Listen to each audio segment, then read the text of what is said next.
جه راگهاندنا سروک بارزانی دست بید کم گواد بیجیتن لسر راست نافخو درفه گفک راستقینه یا جدی لسر دموکراسیا عراقی لی به هیچ رنگی که هرما کردستان سازانه لسر قواره دستوری استاتوی هرما کردستان ناکت. اول دم کیدایا کو سرک وزیران مسرور بارزانی هر جبوان گفو آلنگارین جور بجور لسر هرما کردستان لواشنطنه. دویده میدا پیام امریکا جبو همو جهان زلاله کردستان که خوراگیرو بهز دخوازن.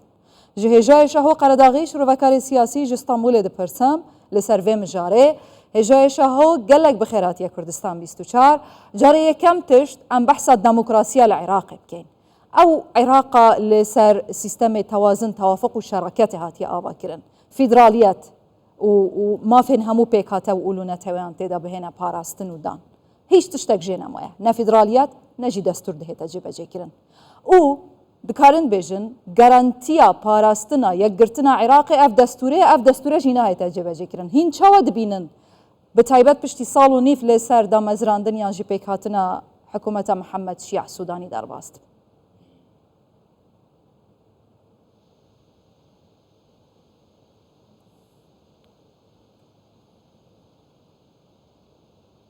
نظام دنگی هوا ناهتن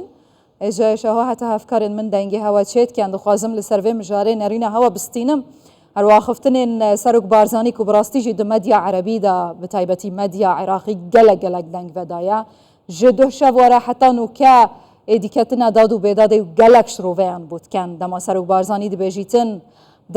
لسر دموکراسی عراقی لسر آست نافخو در و گفک جدی هیا لبه هیچ رنگی که سازانه لسر قواره دستوری هرما کردستان ناکن اگر هاتو بوی رنگی بچیتن و عراق پابندی دستور نبیتن یگرتنا عراق جید ما ترسیه دایا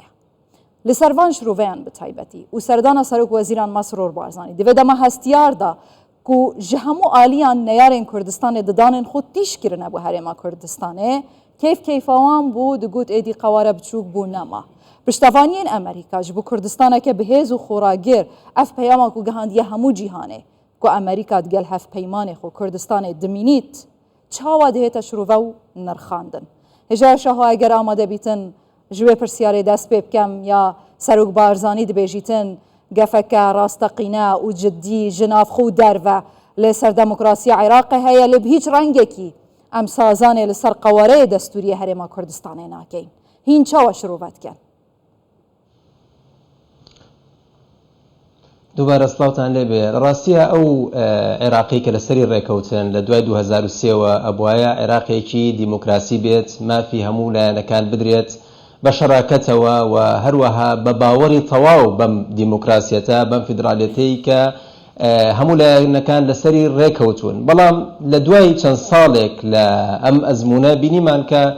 لان الشیعکان بتایبتی او لانانی که هەڵگری ئایدۆلۆژیەتێکی توندڕەون باوەڕیان بە وڵاتێک نییە بە ناوی عێراقەوە بەڵکو باوەڕیان بە نمونەیەکی دینی ئاینی ئایدۆلۆژی ئێرانی هەیە هەوڵێن لە عێراق بیچەسپێنن ئەوە بوو لە سەرەتاوە عێراق تووشی شەڕی ناوخۆیی بوو شەڕی مەزهەبی بوو کەمینەکان نەمان مەسیحیەکان عێراقیان بەجێهێشت هەموویان ڕوویان کردە هەرێمی کوردستان لە دوای ئەوەی کە سەرکەوتوو بوون لە لاوازکردنی سونەکان دەستیان کرد بە هەڵمەتێکی تازە بۆ ئەوەی هەرێمی کوردستانیش لاواز بکەن یعنی ئەگەر بگەڕینەوە بۆ ساڵانی 2009-2010 کاتێک کە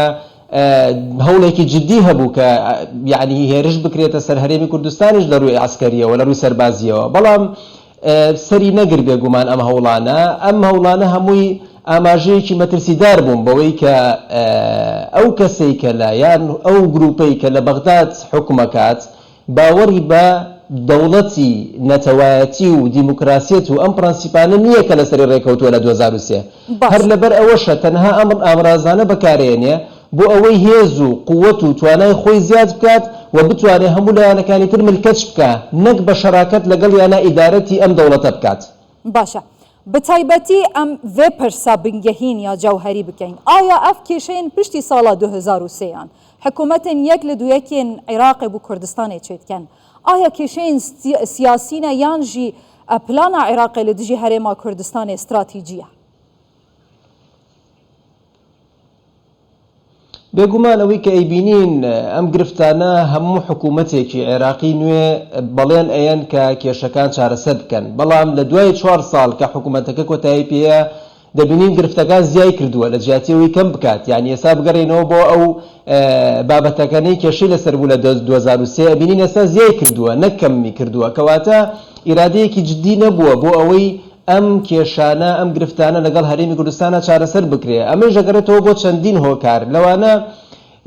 ئەو لایەنانەی بەتایبەتی باڵادەستەکان بەتایبەتی کە میلیشیان هەیە لە بەغدا بەردەوام ئەیانەوێت کارتیان هەبێ، کارتیان بەدەستەوە بە دژی هەرێمی کوردستان بەکاری بێنن. جا ئەم کارتانە ئەگەر ئەو کێشانە چارەسەر بکرێ ناتوان بەکاری بێنن. لەبەرەوەیش ئەبینین ئێستا هەر لە ڕووی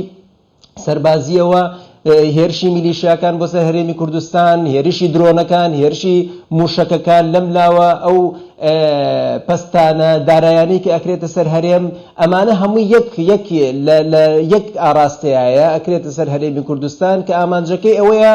هیچ لایەنێک لە عێراقا نەمێنێ بتوانێ ڕوبەڕووی ئەم لایەنانە ببێتەوە. لەبەرەوە دەیانەوێت ئەم نمونەیەش لەناو بەریان لاوازی بکەن بۆ ئەوەی ملکەچی. هێژای شاهۆ ئەو پلانە هێرشە بوو سەر هەرێما کوردستانی ساڵا 2010 ساڵا 2017 ژی دووبارە بوو و نوکەژی بە ڕەنگێک ژڕەنگان دسەرێواندایە کو هێرشێ بکەنە سەر هەرێما کوردستانی و نەیارێن کوردستانێژی هەموو ڕەنگان ددانێن خو تیشکردنە بۆ هەرێما کوردستانی دوێت ئەمە هەستیاردا کو سەرک وەزیران ئاچووی ئەمریکا و داخوازە سیستەمێ بەرگریە ئەسمانیت کرد بۆ هەرێما کوردستانی ڕاستە و خو بدەتە هەرێما کوردستانی و پەیامێن ئەمریکاش بۆ پشتاوانیا کوردستانی ممکنە هەفکێشیان بگوهڕن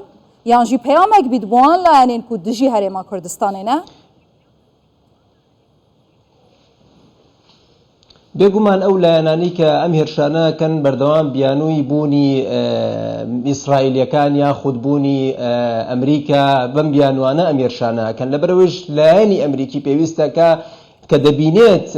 حکوومەتی عێراقی توانای ئەوەی نییە کە هەرێمی کوردستان بپارێزێ و ئەم لایەنانە زۆر جار موشکەکان تەنها لە لایەنی عێراقیەوە نییە لە ئێرانەوە موشک ئەنێرێت و دژایەتی هەرێمی کوردستان کرێ. بێگومان ئەمە لەسەر ویلایەتە یەکگرتووەکانی ئەمریکایە کە تەداخولێکی جدی بکە و بتوانێت ئەم هەرێمە بپارێزێت، چونکە لە دوای 2023 سێر بکەین هیچ ناوچەیەک لە عێراقا نییە کە جێگەی ئەوە بێ شانازی پێوە بکرێت یاخود دیموکراسیەتێکی تیابێ یاخود نمونەیەکی سەرکەوتوی تیابێت جگە هەرێمی کوردستان. لەبەر ئەوە پێویستە لەسەر ویلایەتە یەکگرتووەکانی ئەمریکا کە ئەم نمونەیە بپارێزێ و بێگومان زیادکردنی پەیوەندیەکان لەگەڵ دەرەوەیە لەگەڵ وڵاتە عەرەبیەکان وڵاتە ئەوروپیەکان هەروەها لەگەڵ ئەمریکا پتەوکردنی ئەم پەیوەندیانە کاریگەریەکی زۆر ئەرێنیە بێت لەسەر ئەرزی واقع و پەیامێکیشە بۆ ئەم لایەنە میلیشیانە کە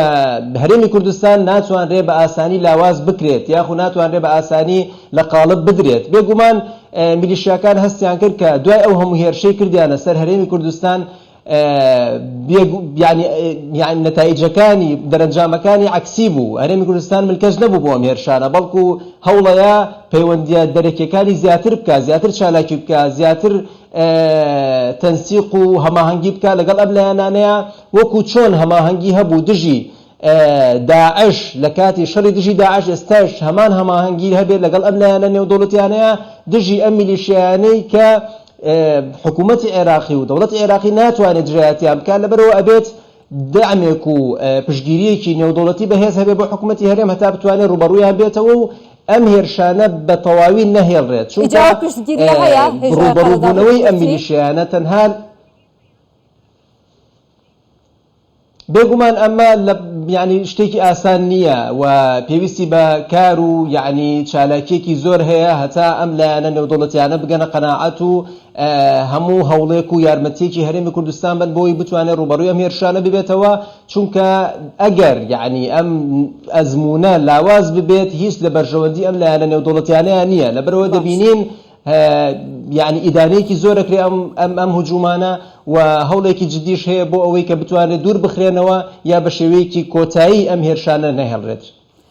باشە هێژای شاهۆ قەرەداغی شرۆڤەکاری سیاسی ژ ئیستانبولێ گەلەک سپاس.